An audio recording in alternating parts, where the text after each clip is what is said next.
Por favor, a gente pode começar, então, creio. Então, vamos fechar os nossos olhos e agradecer a Deus esta oportunidade benfazeja, no qual, mais uma vez, estamos aqui reunidos, Senhor. Em nome de Deus, em nome de Jesus, em nome dos Espíritos benfeitores que nos auxiliam, para estudarmos um pouco do Teu Evangelho, Jesus.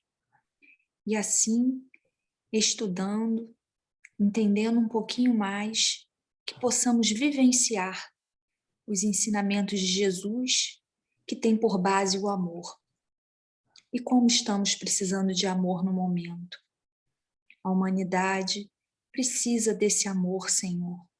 Então que possamos sentir uma fagulha do Teu amor, abraçando a cada coração necessitado no planeta Terra. Onde quer que esteja, Senhor, que esses pontos de luz possam servir de iluminação para os nossos corações, tão necessitados, né, por conta das dificuldades, por conta da pandemia. Sabemos que tudo é necessário, que Deus é bom, maravilhoso e infinitamente justo. Só temos a Te agradecer pelo dia de ontem, pelo dia de hoje e também pelo dia de amanhã, Senhor. Fique conosco e que os mentores espirituais, os médicos benfeitores, possam fluidificar as nossas águas com os lenitivos espirituais e orgânicos que sejam necessários para o nosso organismo, Senhor. Muito obrigada por esta oportunidade e assim pedimos a permissão para iniciarmos mais um Evangelho abençoado. Que assim seja, graças a Deus. Graças a Deus, obrigado. Pode começar. Vou começar, né? Dessa vez não achei algo relacionado, não. Peguei algo parecido, porque nos evangelhos que não tem nada do evangelho espiritismo dessa parte, eu não achei, pelo menos, pode até ter, mas eu não achei. Procurei na Gênese, fiz umas buscas e não encontrei. Nem Emmanuel tinha nada falando. Então, eu peguei algo que relacione, né, com o assunto. Então, é assim, né?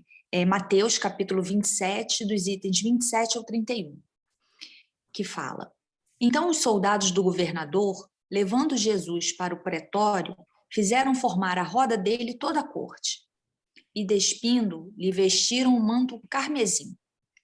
Tecendo uma coroa de espinhos, lhe a puseram sobre a cabeça, e na sua mão direita uma vara. E ajoelhando diante dele, o escarneciam, dizendo: Deus te salve, rei dos judeus. Cuspindo nele, pegaram uma vara e batiam-lhe com ela na cabeça. E depois que escarneceram, despiram-no do manto e vestiram-lhe os seus hábitos, e assim o levaram para o crucificarem. Então, vem falando da crucificação. E aí, hoje de manhã, quando eu fiz o meu evangelho, eu busquei do livro Gotas de Luz. Não, esse não é de Gotas de Luz, não. Aí uma mensagem de Emmanuel, depois eu até falo de onde é. Não sei se é do Fonte Viva, eu não anotei. Quando você falou, veio Fonte Viva na minha cabeça, eu nem sei o que é. Tem Fonte Viva, tem Caminho, aquelas obrinhas. O item é o item 70, que fala assim: poderes ocultos. E onde quer que ele entrava, fosse nas cidades, nas aldeias ou nos campos, depunham os enfermos nas praças e lhe rogavam que deixassem tocar ao menos na orla de seu vestido. E todos os que nele tocavam saravam. Eu ia até fazer essa página de abertura para a gente fazer a prece. Aí fala assim: não raro surgem nas fileiras espiritualistas estudiosos afoitos a procurarem, de qualquer modo, a aquisição de poderes ocultos que lhes confiram posição de evidência. Comumente, em tais circunstâncias, enchem-se das afirmativas de grande alcance. O anseio de melhorar-se, o desejo de equilíbrio, a intenção de manter a paz, constituem belos propósitos. No entanto, é recomendável que o aprendiz não se entregue a preocupações de notoriedade, devendo palmilhar o terreno dessas cogitações com a cautela possível. Ainda aqui, o Mestre Divino oferece a melhor exemplificação. Ninguém reuniu sobre a terra tão elevadas expressões de recursos desconhecidos quanto Jesus. Aos doentes, bastava-lhe tocar as vestiduras para que se curassem de enfermidades dolorosas. Suas mãos devolviam o movimento aos paralíticos, a visão aos cegos. Entretanto, no dia do Calvário, vemos o Mestre ferido e ultrajado, sem recorrer aos poderes que lhe constituíam apanágio divino, em benefício da própria situação. Havendo cumprido a lei sublime do amor no serviço do Pai, entregou-se à sua vontade, em se tratando dos interesses de si mesmo. A lição do Senhor é bastante significativa. É compreensível que o discípulo estude e se enriqueça de energias espirituais, recordando-se, porém, de que antes do nosso permanece o bem dos outros, e que esse bem, distribuído no caminho da vida, é a voz que falará por nós a Deus e aos homens hoje ou amanhã. Assim, não está falando diretamente sobre a questão de Jesus, né, do capítulo de Mateus, mas fala sobre essa questão da crucificação, que ele tinha poderes para não passar por isso e passou para nos dar o exemplo. Então, nós temos as nossas dificuldades, a gente tem que passar por elas, né, da melhor forma possível, nos lembrando que Deus está nos amparando o tempo inteiro, né? Então, assim, não está relacionado diretamente, mas tem a ver com o tema. E aí eu peguei uma outra parte, uma outra de Emmanuel, esse já é fonte viva, que é assim, humanidade real. Ele fala assim, eis os homens, ele pega, isso Pilatos falou, né? Aí ele tá, o comentário de Emmanuel é o seguinte, apresentando Cristo à multidão, Pilatos não designava um triunfador terrestre, nem banquete, nem púrpura, nem aplauso, nem flores. Jesus achava-se diante da morte. Terminava uma semana de terríveis flagelações. Traído, não se rebelara. Preso, exercera a paciência. Humilhado, não se entregou a revides. Esquecido, não se confiou à revolta. Escarnecido, desculpara. Açoitado, olvidou a ofensa. Injustiçado, não se defendeu. Sentenciado ao martírio, soube perdoar. Crucificado, voltaria à convivência dos mesmos discípulos e beneficiários que o haviam abandonado, para soerguer-lhes a esperança. Mas exibindo-o diante do povo, Pilatos não afirma, eis o condenado, eis a vítima, diz simplesmente, eis o homem. Aparentemente vencido, o mestre surgia em plena grandeza espiritual, revelando o mais alto padrão de dignidade humana. Rememorando, pois, semelhante passagem, recordemos que somente nas linhas morais do Cristo é que atingiremos a humanidade real.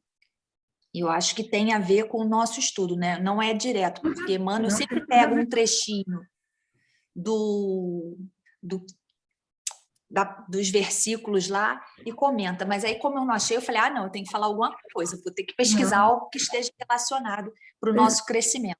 Esse comentário todo de Emmanuel, eu acho que tem tudo a ver, porque ele fala de como Cristo passou por tudo aquilo, e tudo aquilo que ele está passando, como em tudo na vida dele, ele exemplificou. E uma coisa aí que você falou aí, chamou minha atenção, que agora que a gente está estudando, assim, que eu trago a coisa do Pastorino, que é cheio de simbologia, como hoje eu estou trazendo novamente muita simbologia dele, o que Pilatos fala, eis o homem. Ele fala o homem, assim, na minha cabeça já veio o homem como símbolo do homem encarnado, como símbolo da humanidade nesse estágio de materialidade. Esse homem que ia ser destruído, esse homem que ia ser açoitado, esse homem que ia carregar sua cruz até o alto do monte lá ser crucificado e morto. É esse o homem que tem que ser morto, esse homem materialista em nós. Ele não fala, eis o Cordeiro de Deus, eis o Cristo, porque esses são eternos, esses têm eternidade. É viajada bacana. Mas aí vamos lá e depois a gente conversa mais. Como eu falei, o Pastorino vai chamar muita atenção para toda essa simbologia, né? Então vamos lá. Depois da condenação, Jesus foi entregue à soldadesca romana, que era rude e grosseira. e que alimentavam desprezo pelos judeus. Para eles, raça inferior de bárbaros. E quando eles conseguiam pôr as mãos numa vítima, estava vazando aos baixos instintos de sadismo, porque todo aquele ritual era mesmo um ritual sádico.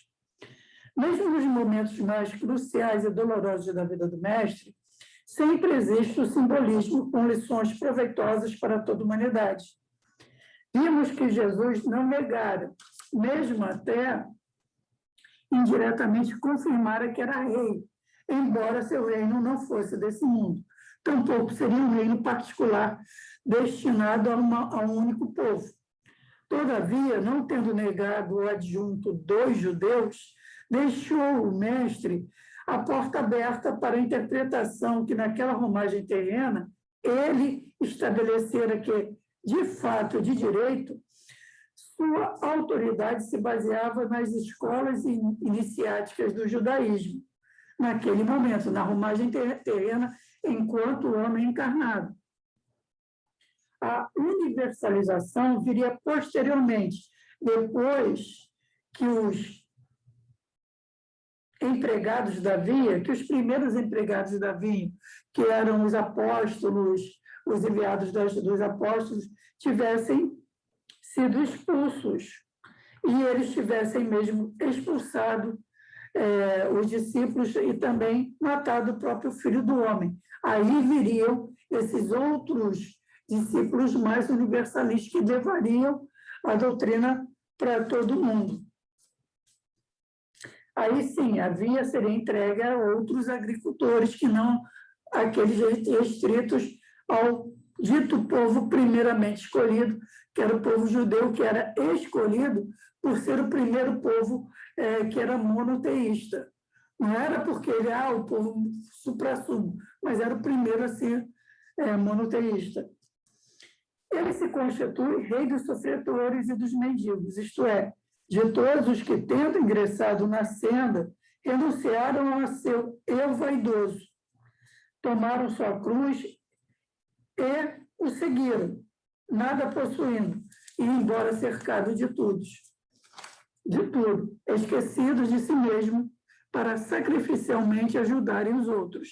Aqui eu fiz um parênteses, que quando eu li isso, a primeira pessoa que veio na minha mente foi Francisco de Assis. Porque Francisco de Assis, ele fez isso, ele renunciou a tudo. Ele vivia como um mendigo, ele não tinha tudo, é o que ele está dizendo aqui. Ele era cercado de tudo e não tinha nada. Que ele, em sacrifício, fez isso para melhor ajudar o outro. Tem até uma passagenzinha de uma fala dele, que eu até tinha anotado, porque eu fui numa palestra sobre ele e aquilo me marcou muito. Vou ver se eu consigo me lembrar de cabeça. Porque ele fala em suma, ele fala que ele se fez um novo homem para melhor servir a Deus. Ele quer dizer que ele se fez um homem que renunciou a muita coisa para melhor servir a Deus. Que foi o que ele fez aqui? Como Cristo renuncia a tudo de material para ser um servo de Deus. Voltando, o manto escarlate ou púrpura, característica dos soldados, ou seja, dos homens que empreendem guerra, sem tréguas, nesse sentido, contra o seu próprio eu personalístico. Então, ali, aquele manto púrpura que era dos romanos, simbolicamente nele, significa a guerra também, ser um soldado, só que não como os romanos contra outros povos, mas a guerra contra si próprio, contra esse eu vaidoso e personalístico. O caniço ou a vara em suas mãos é o símbolo da autoridade, e na cabeça a coroa de acácia, símbolo da soberania. Aqui eu fiz um asterisco, porque daqui a pouco ele vai falar sobre toda uma simbologia da acácia. A acácia é uma madeira muito especial, não é uma madeira qualquer. E aí, essa coroa ser de acácia tem todo um simbolismo que eu vou falar mais tarde. O simbolismo da acácia surge na antiguidade remota. São 4 os principais significados que essa madeira possui. O primeiro é da incorruptibilidade, porque nem insetos, nem mesmo a umidade a destrói. Por isso, ela aparece na lenda de Osíris. Porque Osíris, quando ele foi todo desmembrado, ele foi colocado dentro de um caixão de acácia e jogado no Nilo. Por isso que nada se perdeu, porque o caixão de acácia preservou tudo, ele pôde depois ser encontrado, ser construído, tudo mais, que eu acho que você conhece todo o mito de Osíris. Outra coisa também, a imortalidade, por sua durabilidade excepcional, muito além das outras madeiras comuns.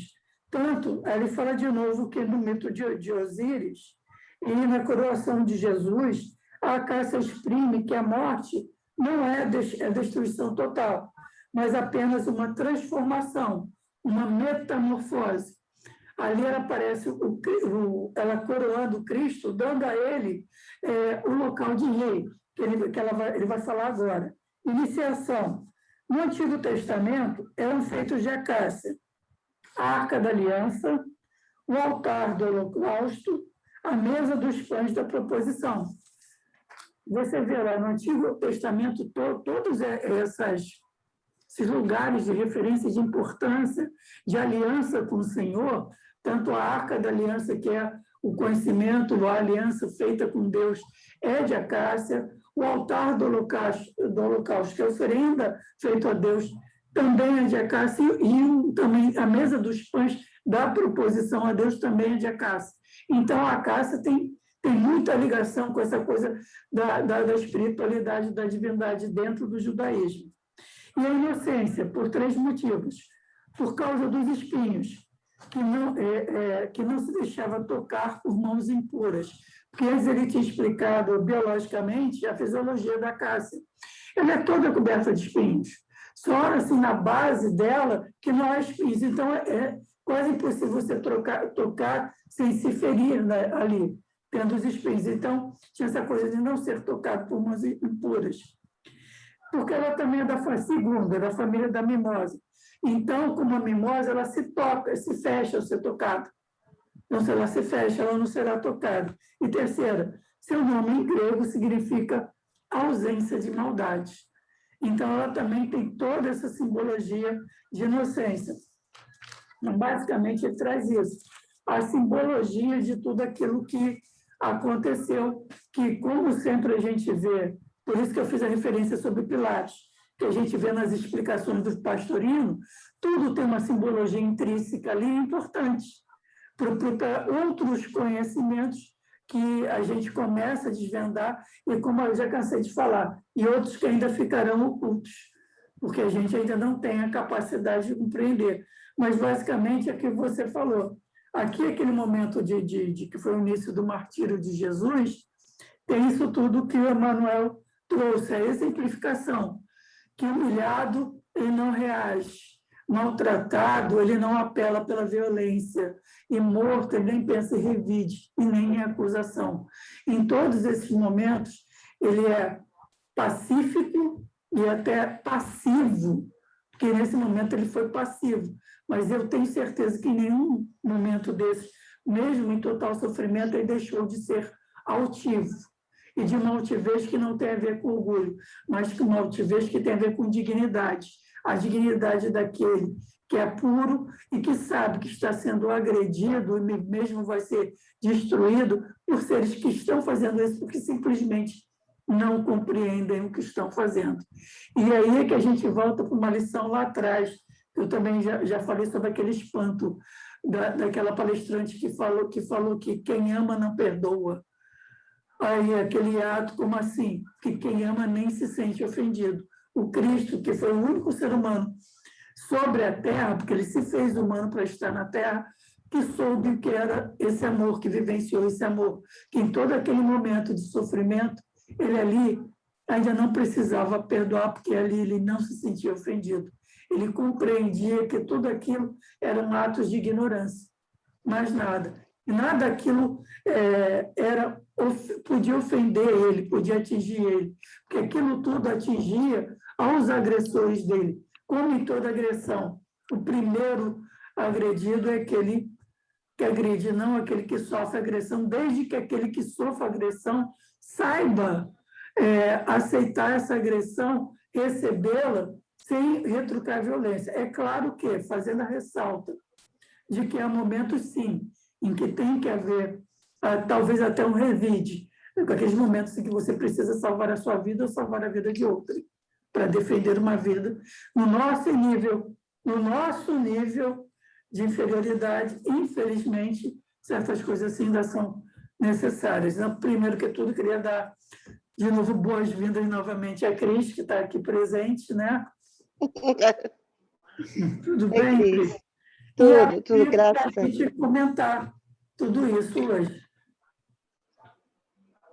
Ô, Cris, eu cheguei agora, cheguei atrasada, porque eu fui lá ao médico, cheguei, não tinha consulta, né, por ser feriado. Mas sobre a agressão, é uma coisa muito, que você está falando muito certo. Eu passei muitas coisas e passo, você sabe, né? Não é diferente para ninguém. E eu peço muito a Deus, muita força, todo dia, passo noites acordada, pedindo luz, pedindo, você sabe que eu te falei, ó, e que me dê força, sabe? É o que estou precisando no momento. Acho que eu não estou muito boa para falar, não. Mas um beijo a todos aí. A gente Tá bom? compreende, Cris, e se eu posso te dizer isso, né, que é para a gente com esse sofrimento que a gente vê. É justamente isso, de bem-aventurados os sofredores, entendeu? Porque isso passa, tudo que você está passando agora é passageiro, é aquela coisa da gente tentar ver a coisa pelos olhos da espiritualidade, é só um momento, e que daqui a pouco tudo isso vai passar e esse sofrimento está ajudando a te iluminar mais, porque a gente está sempre, nenhum sofrimento é em vão, a gente está sempre cumprindo algum débito que a gente adquiriu no passado e agora está resgatando. É sempre um resgate. Isso vai passar e você vai sair disso muito mais iluminado. Mas, Se em Deus caso assim, quiser. de Amém. sofrimento, só chamar pelo Cristo, porque nem ele, nem todas as falanges angélicas abandonam ninguém, né, minha linda? Fica bem. Sim. Amém. Obrigada. Deus Pai. E Eu desliguei o microfone que eu fiquei com medo de fazer algum barulho. Conforme as suas as complementações aí falando de Pastorino, né, com a beleza dele, né, de todos os ensinamentos dele, né, ele que foi da Igreja Católica, que estudou bastante, né, chegou a ser padre. O Trigueiro ele era estava até falando padre isso, porque teórico. numa das lives aí o Trigueiro falou que ele não chegou a ser padre e ele se equivocou. Então eu fui ver algo do passado, ele estava se desculpando, né, falando que às vezes a gente comete alguns erros, mas que a gente pode corrigir. E quando falou da metamorfose, eu me lembrei da borboleta, né, que ela, para chegar à borboleta, ela passa por uma dificuldade grande, né? Ela vai rastejando lá com lagartinha até o momento em que ela se fecha, né? Forma lá o casulo e depois sai com uma borboleta radiante. Então, assim, as dificuldades aparecem, né? Que possamos formar esse casulo para sermos borboletas mais à frente, né? Isso me remeteu muito e como eu estou assim com essa questão toda da pandemia, eu estou tentando ver a beleza nas menores coisas, né? Estou respirando, eu agradeço a Deus, né? Abri os olhos, agradeço a Deus. Consigo caminhar, agradeço a Deus. Vi uma plantinha, fico toda boba. Clarice, na aula de ciências, plantou girassol. Aí está começando, né, a germinar.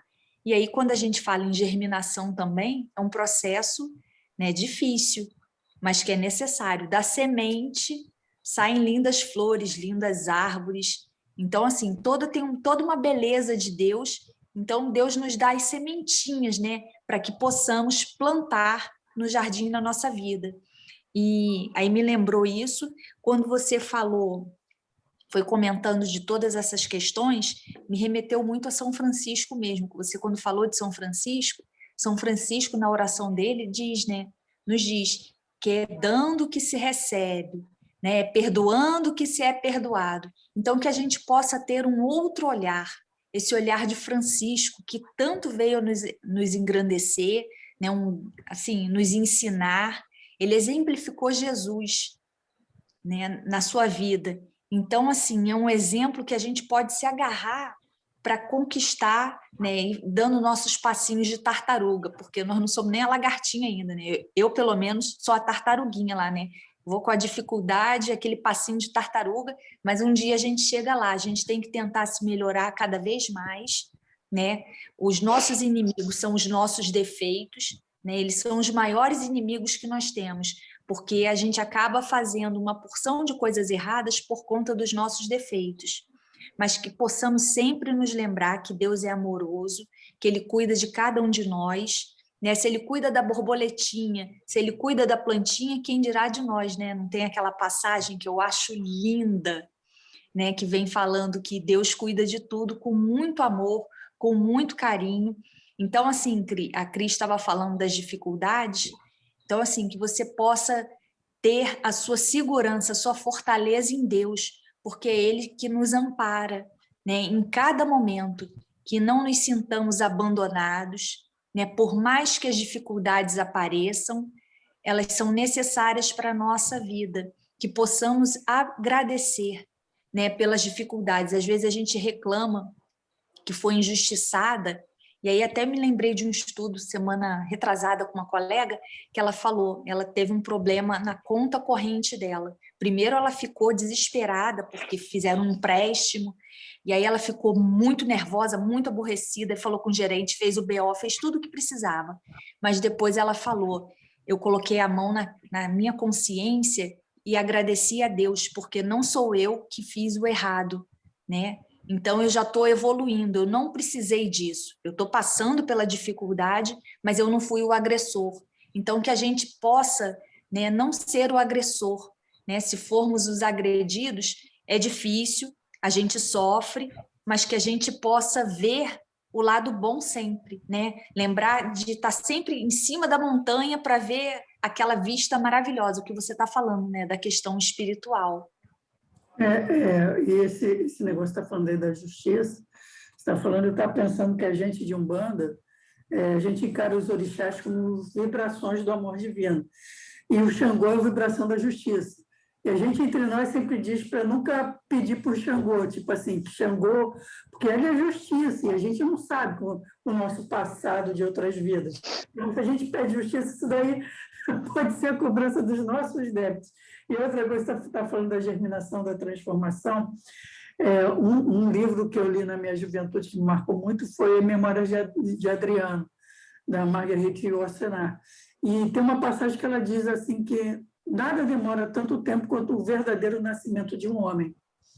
Aí, olhando a minha trajetória, eu estou com 57 anos, mas eu posso dizer que meu verdadeiro nascimento começou a partir dos 50 anos, 40 e muito e 50.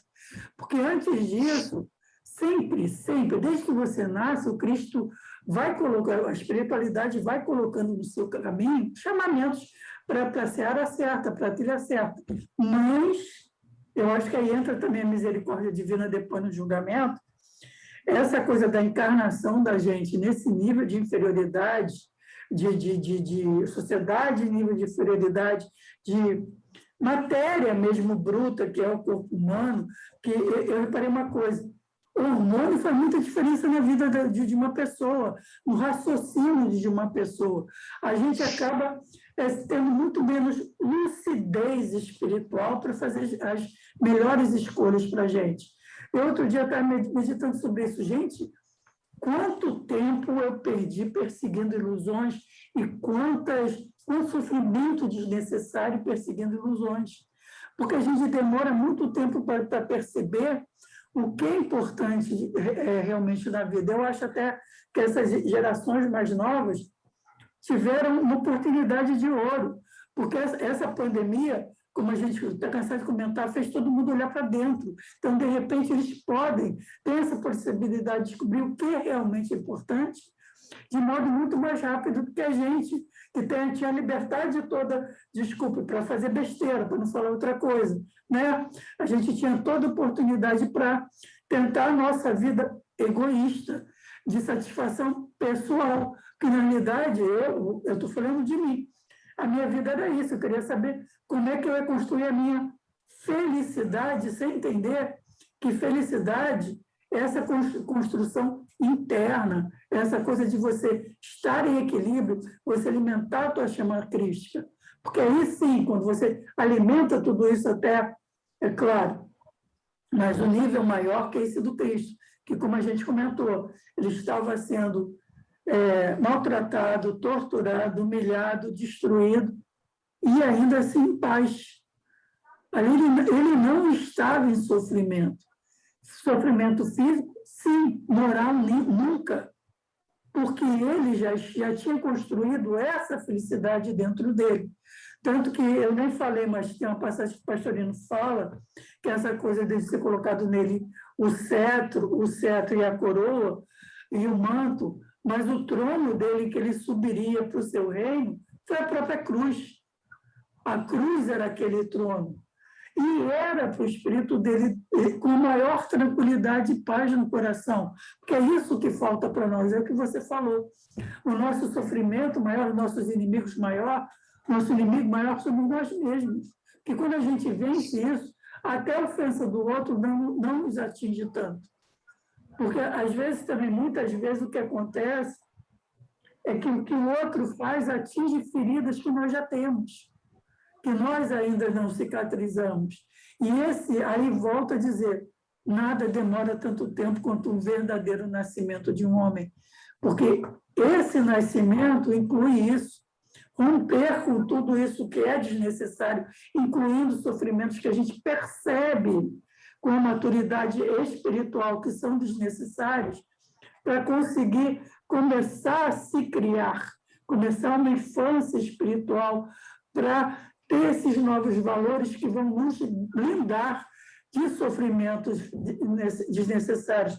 Algumas agressões que antes nos magoavam, a gente vai poder olhar e dar só um sorrisinho de canto de boca e pensar, isso não me fere mais, porque não atinge mais aquele orgulho pessoal que eu tinha, não me melindra mais, não me certas coisas. É claro que sempre existirão dores morais intensas, que no nível de inferioridade que a gente vive, as dores morais sempre existirão, mas a nossa obrigação é sempre buscar esse nascimento. E eu falo pra caramba.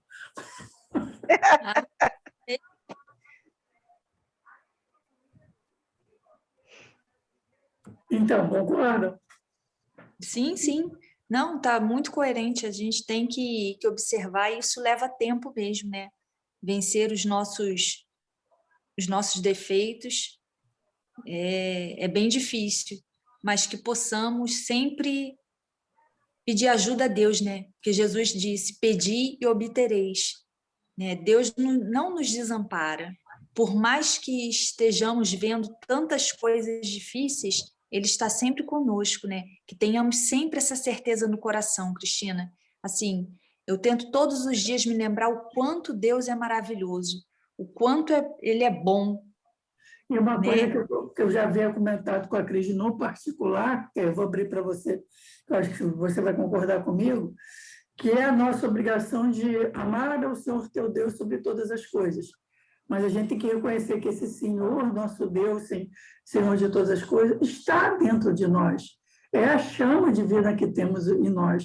Então, esse amar-nos também sobre todas as coisas, mas o amar-nos não no sentido material. Virei egoísta porque eu sobretudo, não.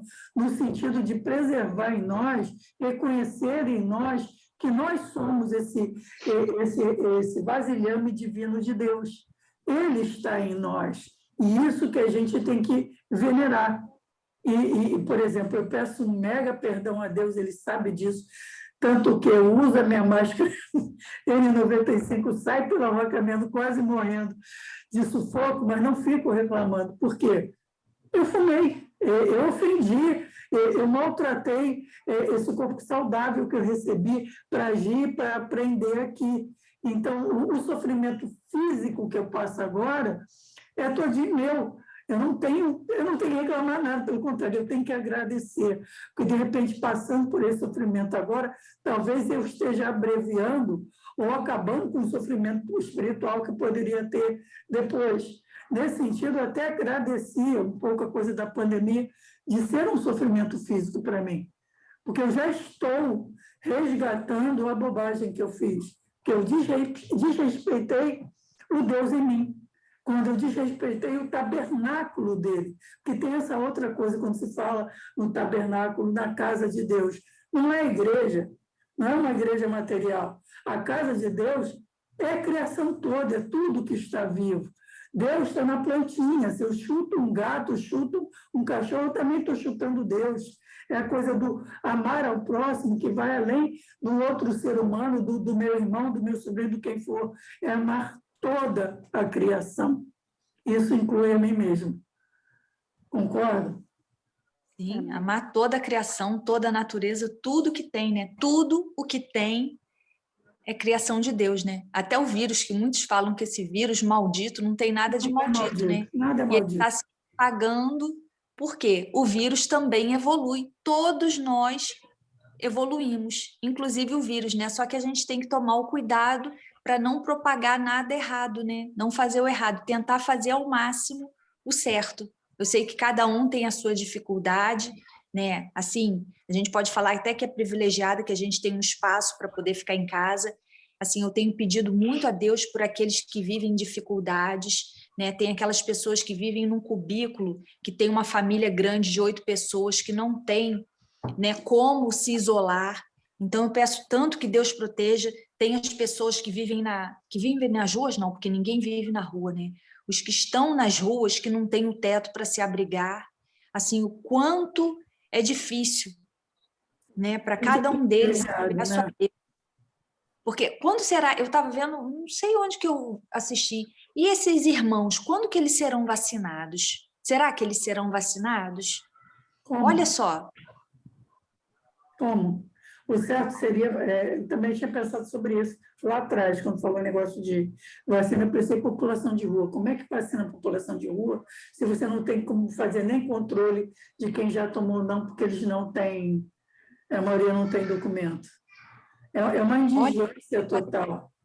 É uma coisa aqui, que sempre me choca muito, porque, como eu comentei contigo, que abriu o negócio de material reciclado aqui na minha rua, eu vejo muito ser humano mexendo em lixo para catar ali as coisas para revender. E eu sempre lembro daquele poema de Manuel Bandeira, em que ele fala que viu um bicho, no caso ele catava comida, comia várias merdas, aí no final diz, e o bicho, meu Deus, era um homem.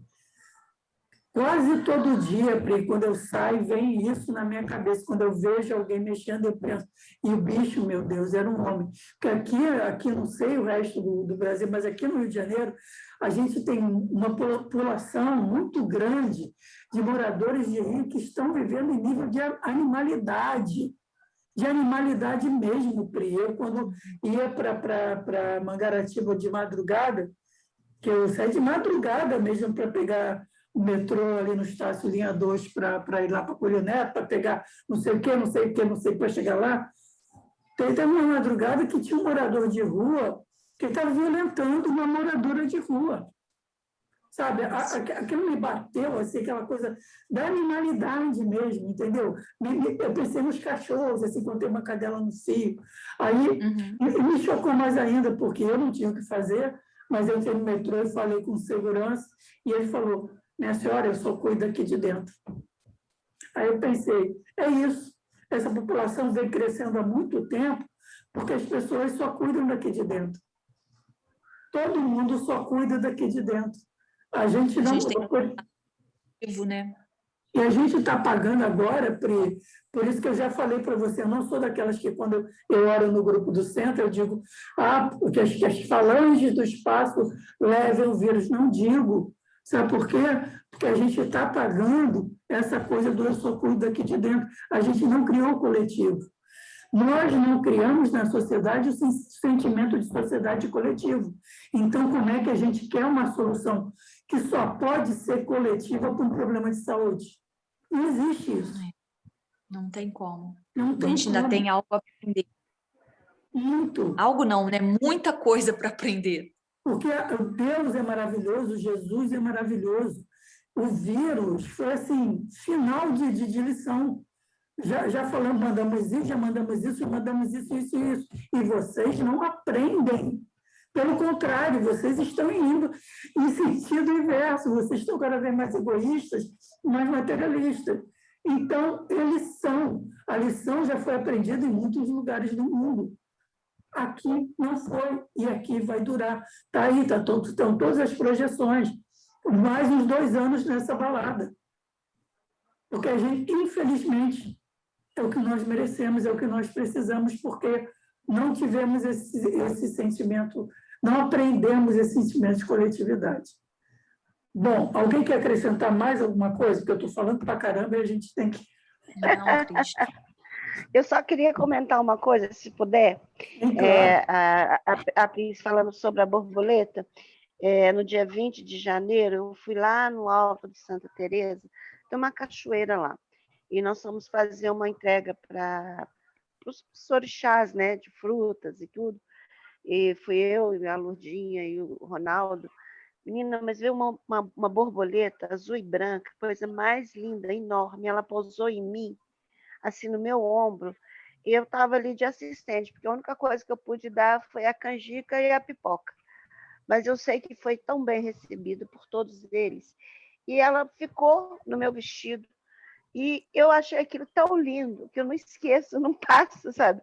Então, o Pi falou o negócio da borboleta, veio isso na minha cabeça, que eu acho que naquele momento foi ali que eu fiz a gratidão, eu estava entregando a minha parte, era um momento maravilhoso, sabe? Tem que pegar o celular e filmar, que filmar nada, sabe?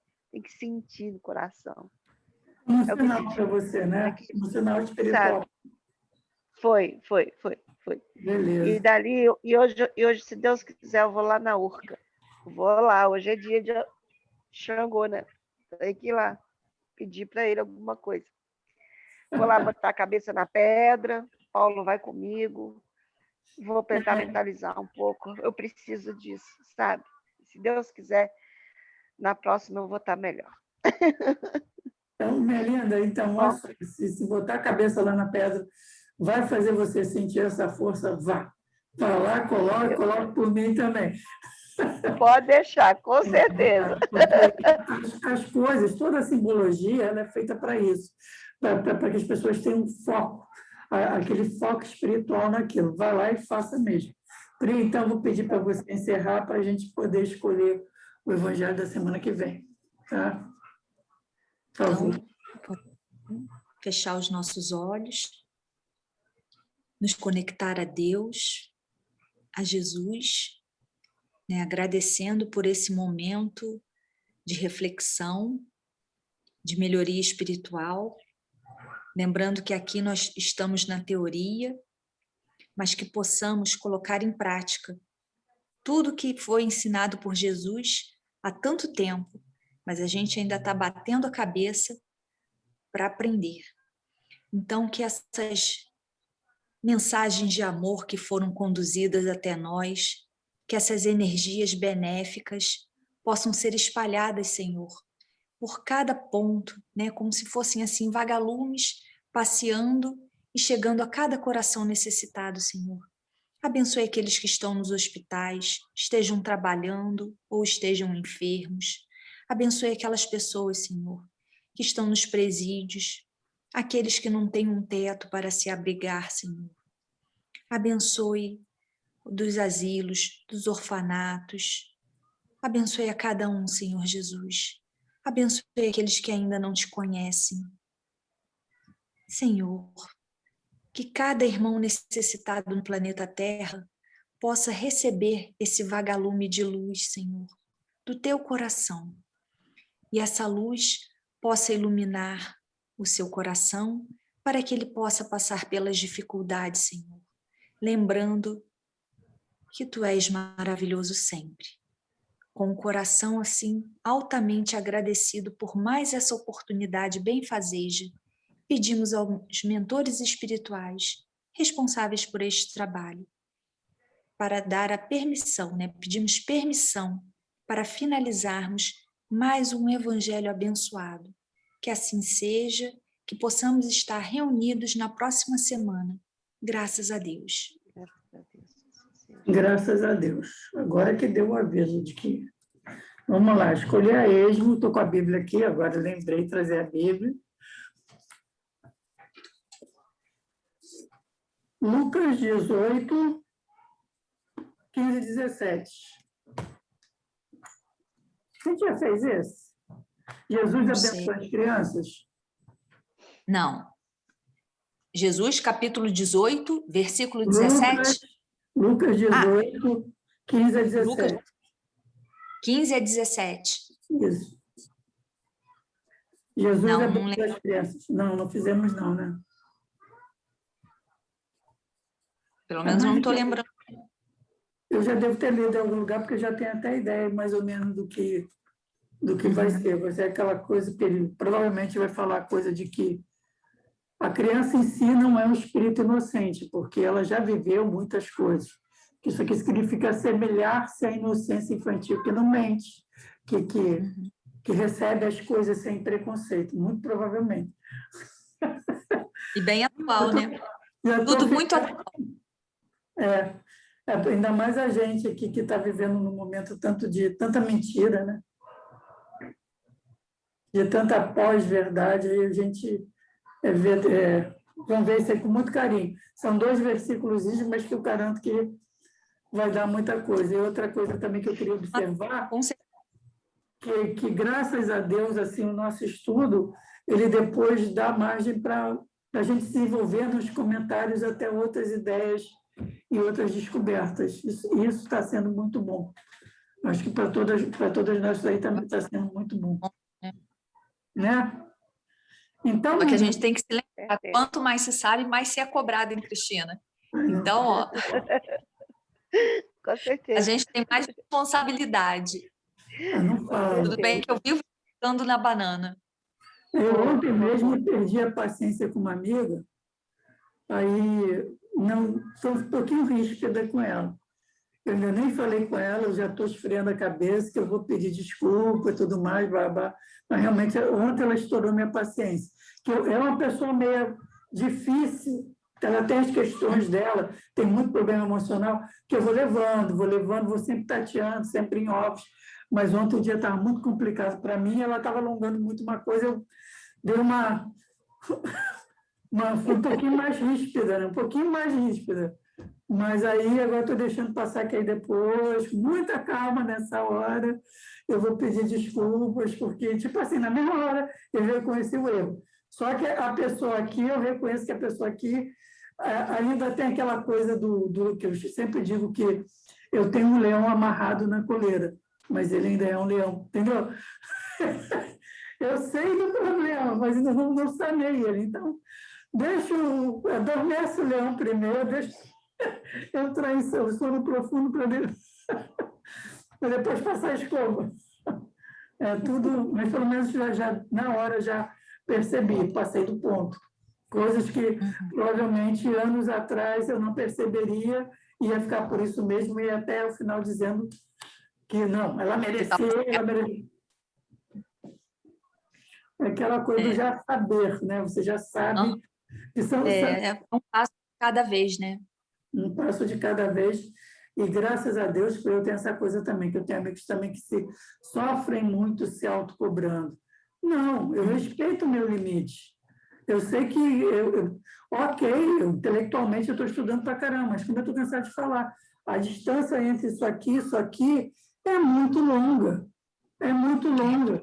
E eu também sei disso, como você falou, muito será cobrado, muito será cobrado a quem muito foi dado, né? A gente está recebendo, mas também Jesus conhece todos os nossos corações, sabe que ali já está a vontade de, que essa vontade de nem sempre se concretiza, mas está em vias de. Nós dizemos, como eu sempre digo, work in progress. A gente é um trabalho em progresso. A gente ainda estamos formando o nosso casulo. Eu não diria nem que a gente está no casulo. A gente ainda está em estágio de lagarta, planejando formar o casulo. Então, É assim meninas, mesmo. vou me despedindo, faltam 3 minutos ainda. Alguém quer acrescentar algo ou só dar beijinho e até a próxima? Não, só agradecer e até semana que vem, né? No nosso estudo abençoado. Como eu gosto desse estudo. Como ele faz bem. Como nós gostamos. Eu vou pedir desculpa mais uma vez. Talvez semana que vem seja mais tranquilo, porque essa coisa de sair de aula de WhatsApp para conseguir entrar no computador, abrir, e às vezes aluno, você sabe como é que é, você é professora, você sabe como é que é. A gente nunca consegue terminar a hora naquela hora, porque como a gente saía de sala de aula, né? Bateu o sinal, a gente sai, mas não sai na hora certa. Então, meninas... Deixa eu falar só um negócio. Eu consegui falar com a doutora Mauri, ele vai mudar o meu dia para segundas-feiras. Então, vai ficar tranquilo para assistir, para eu poder estar presente no grupo, tá bom? Graças a Deus. Graças a Deus mesmo. Então, meninas, beijão e até quarta. Beijo. Até quarta que vem. Quarta, tchau. Beijo, tchau.